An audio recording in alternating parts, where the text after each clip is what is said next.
I remember the day I first met Emma vividly. It was a bright spring afternoon, the sun shining warmly on the bustling streets of our town. I was at a local book fair, an event I looked forward to every year, where the scent of old paper and fresh ink filled the air.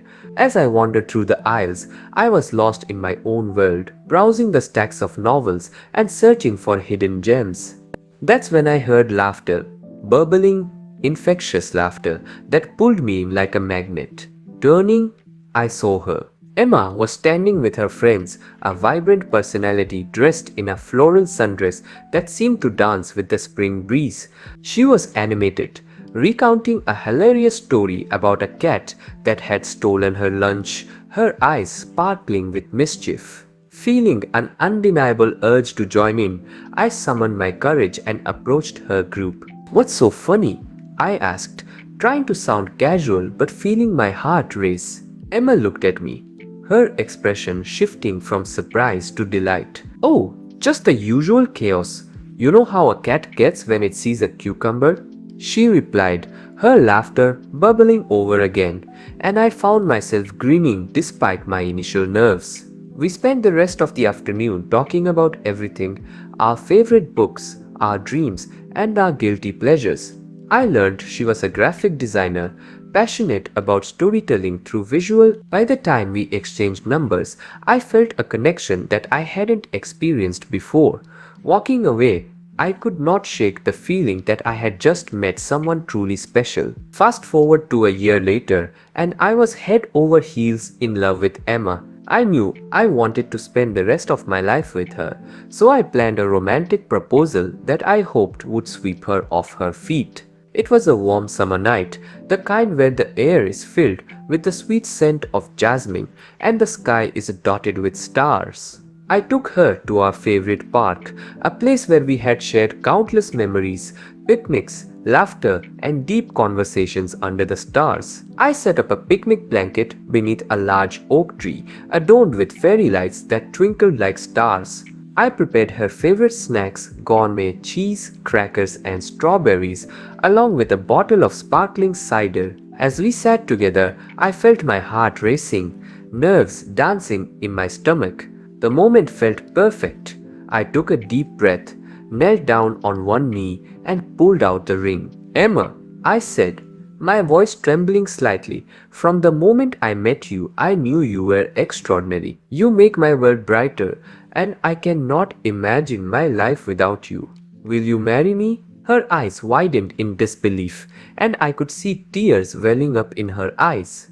"Yes, yes, of course," she exclaimed, throwing her arms around me. I slipped the ring onto her finger, feeling an exhilarating rush of joy. We kissed, and in that moment everything felt perfect, as if the universe had aligned just for us.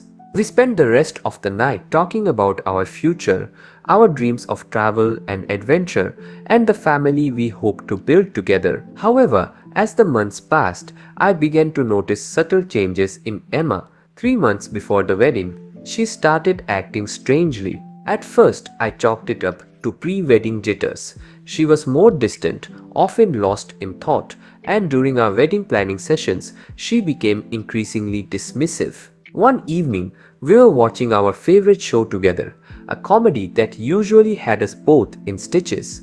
But that night, she barely reacted to the funny parts, her mind seemingly elsewhere. I glanced over and noticed her staring blankly at the screen, and a knot began to form in my stomach. "Are you okay?" I asked, concern etched on my face. "Yeah, I am fine. Just a little tired," she replied, forcing a smile that didn't quite reach her eyes. I wanted to believe her, but a nagging feeling settled in the pit of my stomach like a storm brewing on the horizon. As the weeks went on, I noticed more signs. She would often cancel our plans at the last minute, claiming she had work to finish or that she was feeling unwell. I tried to be understanding and supportive, but every time she brushed me off, it felt like a small dagger piercing my heart. Then came the day that shattered my trust. Emma left her phone on the kitchen counter while she took a shower. I glanced at it, and for reasons I still cannot explain, I felt compelled to check her messages. That's when I saw it. A text from her ex Ryan. Hey, beautiful. I still think about those nights we spent together. Want to meet up at the hotel tonight? Just like old times? I miss you. My heart sank and I felt a mix of anger, betrayal, and disbelief wash over me, twisting my gut. I did not react immediately. Instead, I kept the phone and pretended everything was fine. I felt like a volcano about to erupt, the pressure building inside me. Later, when she came out of the shower, she sensed something wrong and asked me if everything is alright. I said that I was fine. And then she told me that she is going to meet her friend and might come home late. I knew who that friend was, but I did not say anything. I just kept quiet because I wanted to expose her. Then she left to meet her ex, and I followed her to the hotel where we were about to meet. After reaching there, I saw her and her ex kissing in front of the hotel door. I felt frustrated and angry, but I kept quiet. After they went inside, I called my and Emma's parents to the hotel. They all asked me why I was calling them there, but I simply told them that I wanted to show them something. When they arrived, I led them to the room where I believed Emma and Ryan were meeting. With every step, my heart pounded louder, the adrenaline surging through my body. I knocked on the door, shouting, "Emma, open the door." The door swung open, and there stood Emma, her hair damp and her eyes wide with shock. Behind her, Ryan lounged on the bed, a smug look on his face that made my blood boil. "Alex, what are you doing here?" Emma exclaimed, her voice rising in panic. "Don't play innocent with me. I found your text," I shouted, my voice trembling with anger. "You are really going to throw everything away for him? Alex, please. It's not what it looks like," she begged, tears streaming down her cheeks. "I swear I did not mean to hurt you." I turned to my parents and hers, who stood frozen in disbelief. "I cannot do this anymore." "The wedding is cancelled," I declared, my voice steady as I felt a mixture of hurt and resolve wash over me. As I walked away, I felt a mix of sadness and relief. I could hear Emma calling after me, her voice breaking.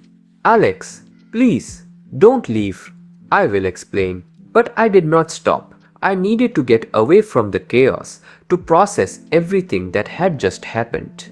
Outside, the cool night air hit me like a slap, grounding me. I heard footsteps behind me, and I turned to see my parents, concern etched on their faces. "I am so sorry, son," my mother said, wrapping her arms around me. "You deserve so much better." My father nodded, his expression serious. "We will get through this together. You are not alone." But as I looked back at the hotel, I saw Emma standing there, her parents beside her. They looked devastated, their faces pale with shock. Emma's mother stepped forward, tears glistening in her eyes. "Alex, I am so sorry for our daughter's behavior. We will talk to her about this. Please, don't let it end like this." But I shook my head, feeling a mix of anger and hurt. I cannot go back to that. It's over. In the weeks that followed, I focused on healing. I poured my energy into my writing, using it as an outlet for my pain. Friends rallied around me, reminding me of my worth and encouraging me to embrace new opportunities. They took me out for dinners, invited me to game nights, and reminded me that life goes on. So, yeah, this is the end of my story.